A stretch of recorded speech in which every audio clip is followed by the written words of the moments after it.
Hello guys, welcome to our channel Dalkai Thunders.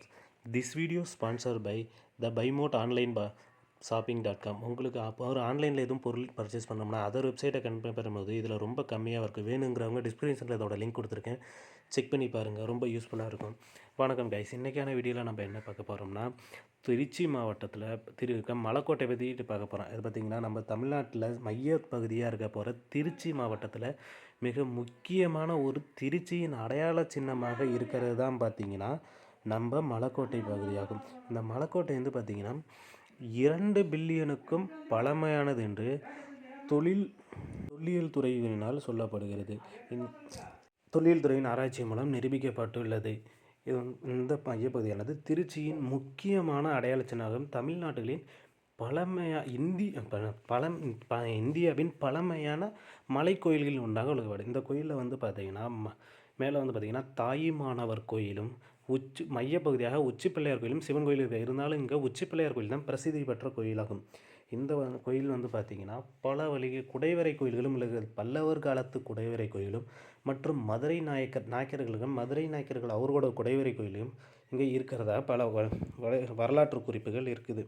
மேலும் நமது செய்யுள் எழுதிய தாயுமானவருக்கு இங்கே அது மட்டும் இல்லாமல் பல மன்னர்களும் இருக்குது. இந்த கோயிலை வந்து பார்த்திங்கன்னா நம்ம திருச்சி மாவட்டத்தில் இருந்து திருச்சி மாவட்டத்தில் இருக்குது. சென்ட்ரலே நீங்கள் இது வந்து பார்த்திங்கன்னா சென்ட்ரல் பஸ் ஸ்டாண்ட்லேருந்து வந்தீங்கன்னா சத்திரம் பஸ் ஸ்டாண்ட் சுமார் ஒரு 10 கிலோமீட்டர் டிஸ்டன்ஸில் ஒரு 15 நிமிஷம் பஸ் ட்ராவலில் பண்ணிங்கனாவே இந்த மலையை வந்து எடுத்துக்கலாம்.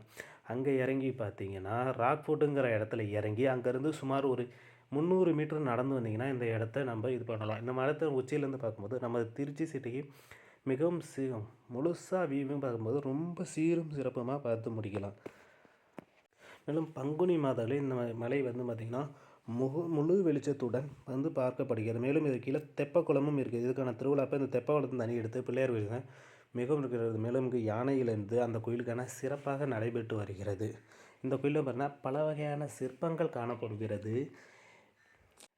பண்டைய சோழர்கள், முற்கால சோழர்கள், பிற்கால சோழர்கள், பாண்டியர்கள், விஜயால சோழர்கள் மற்றும் பல்லவர்கள், நாயக்கர்கள், குறும்பர்கள், சேரர்கள், சோழர்கள் என அனைவரும் இந்த கோயிலை வந்து இது பண்ணிக்கிறாங்க. மேலும் பண்டைய காலத்தில் சோழர்களுக்கு முதல்ல உறையூர் தான் வந்து தலைநகரமாக இருந்தது. நமது வரலாறு குறிப்பு தெரியும். அந்த வரலாறு குறிப்பப்போ இந்த மலைக்கோட்டையானது முக்கியமாக அரணாக மக்களுக்கு காணப்படுகிறது. இது ஒரு குடைவரை கோயிலோட அதுக்கு பக்கத்தில் ஒரு சுரங்கப்பாதை இருக்குது. அதோட முடிவு எங்கே இருக்குங்கிறது இந்த காலத்தில் அரசால் பூட்டப்பட்டுள்ளது. அதோட முழு பாதை எங்கே இருக்குங்கிறது யாருக்கும் தெரியாமல் இருக்கிறது. அதனால் இந்த கோயில் வந்து பார்த்திங்கன்னா முக்கியமான அடையாள சின்னமாக திருச்சியில் வந்து காணப்படுது. இந்த கோயில் அதாவது ஒரு சில கோயில் வந்து இந்து கோயில் வந்து ஹிந்து மக்கள் மட்டும்தான் சென்று வர அனுமதி இருக்குமாங்க. ஆனால் இந்த மலைக்கோட்டைங்கிறது கோயிலையும் மீறி ஒரு முக்கியமான சுற்றுலாத்தலமாக இருக்கும்னா அனைத்து விதமான மக்களும் இந்த கோயிலை பிரசித்தி பெற்று வராங்க. அதனால் இந்த மலைக்கோட்டைங்கிறது இந்து கோயில் மட்டும் இல்லாமல் திருச்சியில் உள்ள அனைத்து மக்களுக்குமான முக்கிய ஒரு சுற்றுலாத்தலமாகவும் ஒரு முக்கிய அடையாள சின்னமாக விளங்குகிறது. ஆனால் இது அனைத்து காலகட்டத்திலும் திருச்சியை பற்றி குறிப்பிட்டிருக்கப்ப இந்த திருச்சி மலைக்கோட்டையானது ஒரு முக்கிய பங்கு வகிக்கிறது. ஏன்னா இந்த மலைக்கோட்டையும் 2 பில்லியனுக்கும் பழசு அப்படிங்கிறது வரலாற்று பண்ணுது.